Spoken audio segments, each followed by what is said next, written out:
Welcome to RBO. Today guys, we're going to be going over the Silver Sack Survival Kit. This is something like a cheap watch or some earrings would come in. It's a nice silk sack. Right on top, we have a pocket fishing kit. That has a line, has some lead, some hooks, and some snap-on sinkers. We also have some snare wire here for some cordage.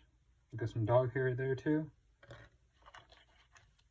For fire starting, we have our ferro rod from Light My Fire and our striker.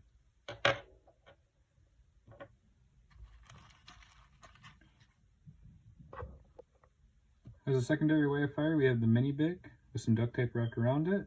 You just rip off a strand, light it, and it makes the life longer, last longer, saving fuel and whatnot. We also have a water containment bag, using a trash tie just to keep it all tied up. For signaling, just have a basic signal whistle. And for hygiene, we have a water activated towelette. These are really good for just cleaning yourself up, or even first aid or water filtration. For cutting, we have our razor blade little pocket knife here. Another way of fire starting, we have some stormproof matches, a striker in a bag,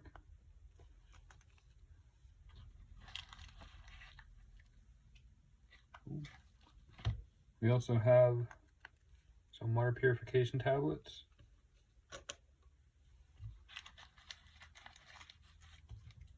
and for a boost, we have some Heinz yellow mustard.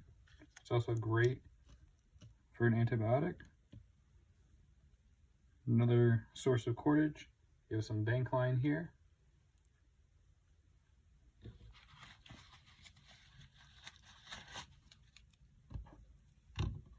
And another form of signaling, we have I believe it's the Star Flash micro mirror. Also has a little lanyard hole here. And then for cover, we have our our survival blanket, our rescue blanket. These are Mylar blankets, so they're really good at flicking your body heat back at you, keeping you warm in a cold environment, and making shelter. Here is the kit. Let me know what you guys think in the comments. Sorry it's such a short video, but I'm going to be working on a couple bigger videos coming in the next few days. I hope you guys enjoy, so stay tuned.